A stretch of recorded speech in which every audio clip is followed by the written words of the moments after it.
Saya mulai. Kalau mulai nama total, ada yang tidur, ada yang muncul pada.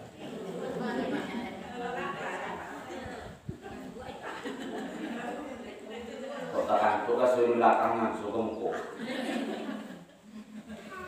Nyo dalam tempat duduk gitu tuh datang seorang iblis untuk menahan ranjau. Pas di tempat duduk, gelisahlah soal situnya pindah waktu itu. Tapi yang keluar, bukan yang ini luar ngomong luar pun lagi setan kok. Nah, Assalamualaikum warahmatullahi wabarakatuh. Waalaikumsalam warahmatullahi wabarakatuh. Bersyukur kepada Allah dengan mengucapkan Alhamdulillahirabbil alamin. Berselawat kepada baginda Rasul dengan mengucapkan Allahumma salli ala Sayyidina Muhammad wa ala ali Sayyidina Muhammad. Betul kita pecinta Rasul? Betul. Ya jawab lah mak. Betul kita pecinta Rasul? Betul? Yuk kita berselawat bersama-sama. Sallallahu ala Muhammad. Sallallahu alaihi wasallam. Sallallahu ala Muhammad. Sallallahu alaihi wasallam. Sallallahu ala Muhammad. Sama-sama lah nih yang Sallallahu alaihi wasallam. Sallallahu ala Muhammad. Sallallahu alaihi wasallam. Yang kami hormati kepada Bapak Dai selaku pembina Wirid Yasin Nagari Sunuri, yang kami hormati kepada Ketua Wirid Yasin Nagari Sunuri, yang kami hormati kepada Ketua Kelompok Wirid Yasin yang ada di Kejorongan di Nagari Sunuri, yang kami sayangi dan yang kami cintai seluruh anggota Wirid Yasin Nagari Sunuri. Mungkin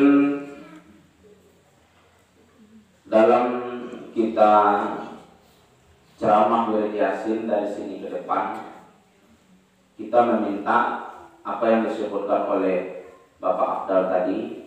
Kami sudah sepakat bertiga dalam penyampaian ceramah, siapapun nanti ustadznya dalam acara Wirid Yasin, tolong yang disampaikan itu dalam segi pembelajaran ilmu. Banyak di antara kaum ibu, apalagi remaja-remaja sekarang, mereka lebih suka menonton ustadz itu yang lucu-lucu. Banyak lucu daripada ilmu yang disampaikan. Awak kalau dapet tak nyemak, kemana? Awak kalau dapet tak nyemak, keluar gitu dari suku kita dapat ilmu. Kalau golakkan dari itu rumah, iya kan? Iya tak? Tapi yang serius bona belum, golak belum awaknya. Lain golak. Tapi jangan terlalu bona. Nyun yang terlalu pun dolah elok itu. Terlalu rancak, itu elok itu. Banyak orang tak. Terlalu gagah, banyak orang tak. Terlalu buat, itu elok itu. Malih orang dulu. Terlalu kuih. Kau di musim apa pak? Musim sebarangnya aku lagi udah soal lubang doa pun nak. Kata semua kalau nak kuih orang mau ditopang ni. Terlalu kuat, dah jadi dah. Orang dia awak. Menaki semua yang lihat. Ya, itu elok dan elok dah. Kalau nak pakai terlalu, itu dan elok. Terlalu kayu, korun, terlalu kayu sombong ya kan? angkuh dia, lupa dia kepada Allah, akhirnya ditenggelamkan oleh Allah. Terlalu miskin, dia jomblo dah. Jadi pertengahan saja. Cuma ya, kita membahas sekarang ini masalah ibadah. Kalau dapet dari ceramah gua kalau masalah itu, pas sampaian di kita 2 poin, itu paling doko 7 jam. Dan umumnya jangan lainan mau jangan lainan mencolok tidak kanan suang tidur.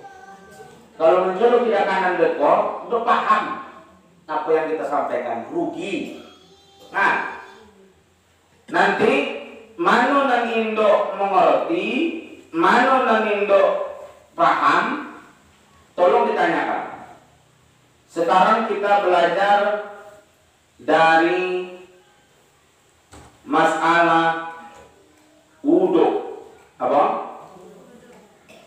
Kita belajar fikih ini, banyak orang tua kalau fikih itu telanjang. Apa enggak? Buka-bukaan, doa. Pak ayo. Iya dong. Kok gitu orang. Kalau belajar pun dari sokan-sokan dong. Kecuali lagi di luar, sokan-sokan dong. Kalau dalam belajar supaya kita paham dari sokan-sokan dia. Awak pun sebenarnya sokan, tapi harus sok sampaian. Bekon mengerti. Lo ada bu? Lo ada? Nah, mulai dari pembagian air dulu. Air terbagi dua macam. Yang pertama namanya air yang sedikit. Yang kedua namanya air banyak. Apa air sedikit itu? Air yang tidak mencapai ukuran 2 kula. 300 liter orang Irak itu ukuran 2 kula. Kalau airnya di dalam baskom majo itu namanya air sedikit. Pahami itu mak ya? Atau airnya dalam cambung baskom kocek itu namanya air sedikit. Apakah sah air yang sedikit ini untuk mensucikan najis? Sah. Tapi ada ketentuan dan syaratnya. Bagaimana air yang sedikit ini kotor? Air yang sedikit itu yaitu air yang kurang 2 kula, dan air yang banyak itu air yang lebih dari ukuran 2 kula. Air yang sedikit akan bernajis dengan sebab tertimpanya najis ke dalamnya. Contoh, awak mempunyai air dalam embe, tapi untuk sampai 3 liter loh dalam embe cekok. Nah, jatuh ciri cocak ya dek.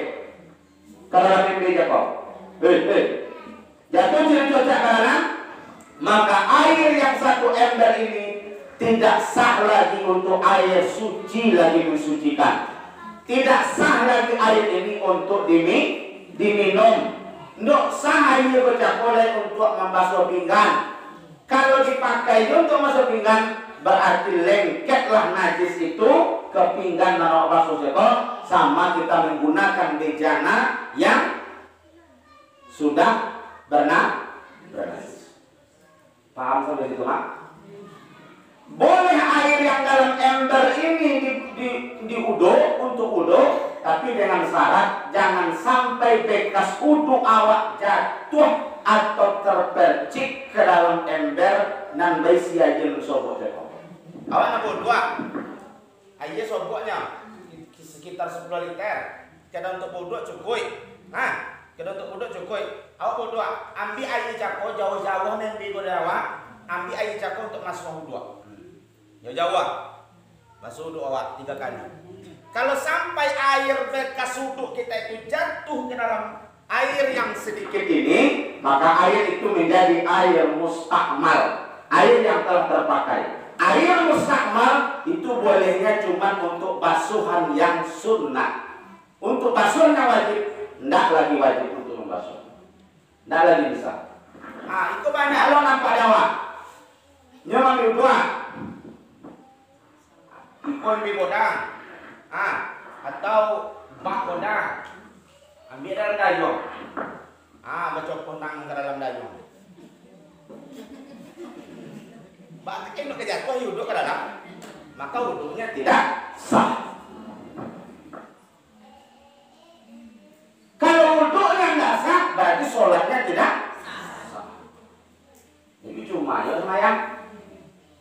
Awak nak pojok, nak bona, nampak jawab musoji nendok pakai keran. Musoji yang ngapo, atau celana aja menton. Banyak apa-apa itu yang bodoh kalau ibu-ibu doliran pernah musibuk yang bodoh.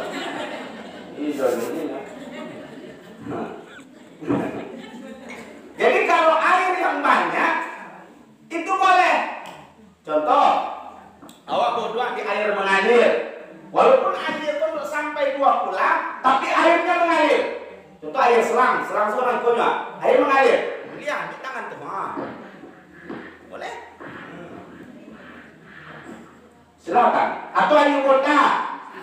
Jatuh pun ayu tu awak kalau kota jatuh air itu dengan syarat mengalir, maka sah walaupun airnya sopok tapi mengalir.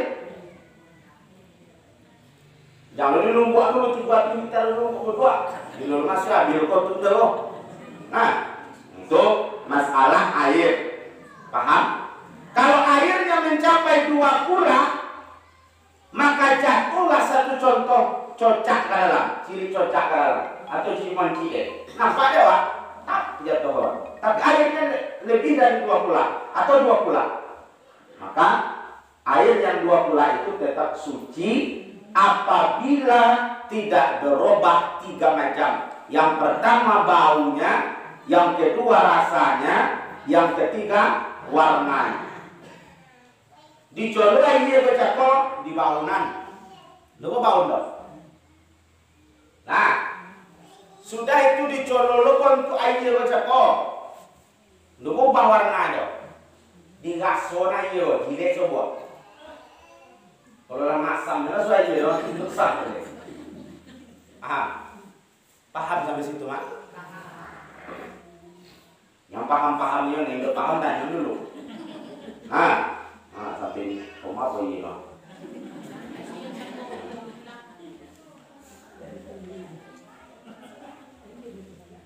Bagian air ya. Dah, paham situ? Yang kedua pembahasan kita yaitu mewajibkan mandi. Yang mewajibkan mandi itu kita lah berjanji apa ya? Yang awak kok kelompok wirikasen dari batu suami urusan awak boleh banyak sekolah. Sogan mak sogan ayo. Kalau di ibu bekon dok tekak kapu bonado, dalam kau suku sogan mak sogan nyampaikan itu. Tapi balai, wajib disampaikan. Yang wajib yang menjadi sebab awak kau wajib mandi apa? Ada 5 macam. Buat. Jadi kalau terjadi nanti 5 macam, kau jangkal mau masuk sebelum mandi. Boleh. Yang pertama, berhubungan suami istri. Lah selesai berhubungan suami istri, jangan memancang dulu ke kebun, jangan melatih ke rumah dulu, jangan memasak ke gaduhan dulu, mandi dulu. Boleh.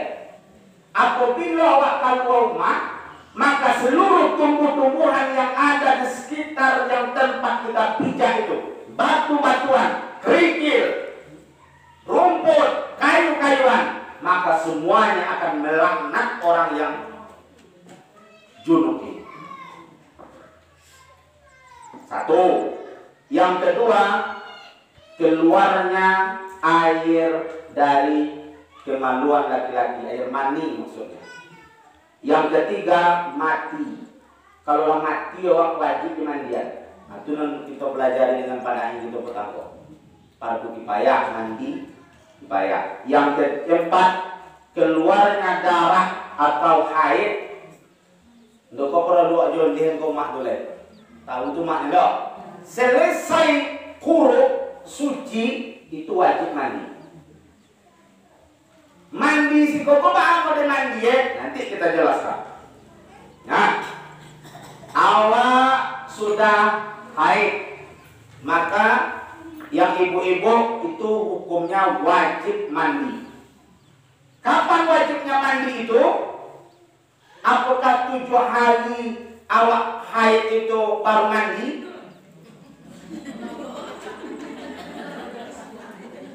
Sunnahnya itu mandi setiap hari. Kapan wajibnya mandi itu?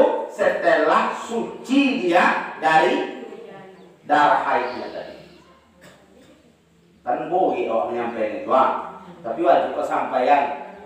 Doa ada ya? Doa ada. Yang kelima, keluar darah nifas. Darah nifas itu darah yang keluar ketika setelah melahirkan. Lako yang itu jatuh, maka ada namanya mandi nifas. Jadi doa asal mandi aja loh. Banyak lo aju-aju tanya, apa tanya? Pak, apa mandi junub itu apa nih Pak? Lain mandi joko menjadinya. Ya. Oh, mau salah mandi aja. Nah, yang keenam yang mewajibkan seseorang itu mandi adalah melahirkan. Setelah melahirkan. Selesai? Penyebab mandi ada 6. Selesai, paham? Pahaman? Seterusnya rukun junub. Rukun mandi. Mbak awak kok mandi awak apa rukun-rukunnya? Apakah mandi aja? Sah mandi itu? Nah, mencolang ke dalam mandi itu sah aja mandi awak? Nah, ada 2 rukunnya. Yang pertama niat mandi wajib. Mana? Ambil air. Kalau airnya itu umpamanya tidak sampai 2 kula air dalam MB, maka basuhan mandi wajib kita itu percikannya itu tidak boleh sampai ke dalam air yang tidak sampai 2 kula itu. Apabila sampai ya, contoh ini sedang jual. Kol itu biak boleh tadi mau suah. Kepada kol biak lagi. Tentu belum sah mandi ya kan?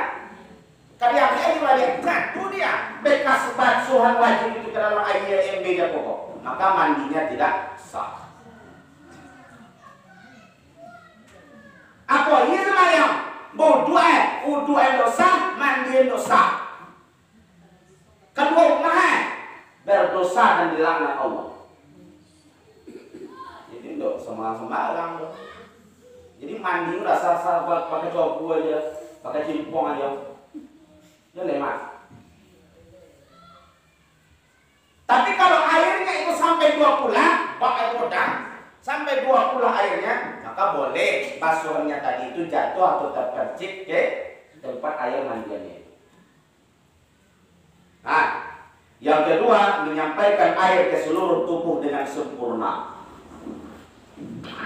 Sah mandi. Kayak buang masuk aja, kata buang masuk aja. Jadi kalau buang lihat, itu kitanya.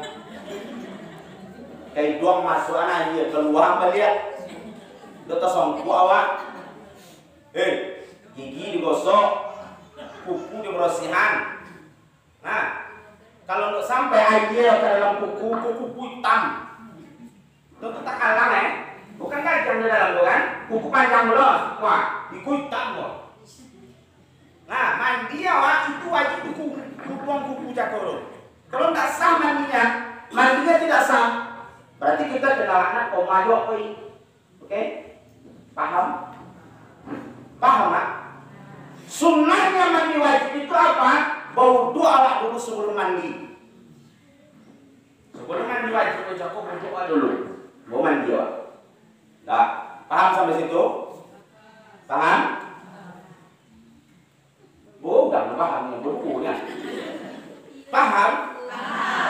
Awak kalau untuk paham jemaah awak dalam duduk ketujuh doa. Paham?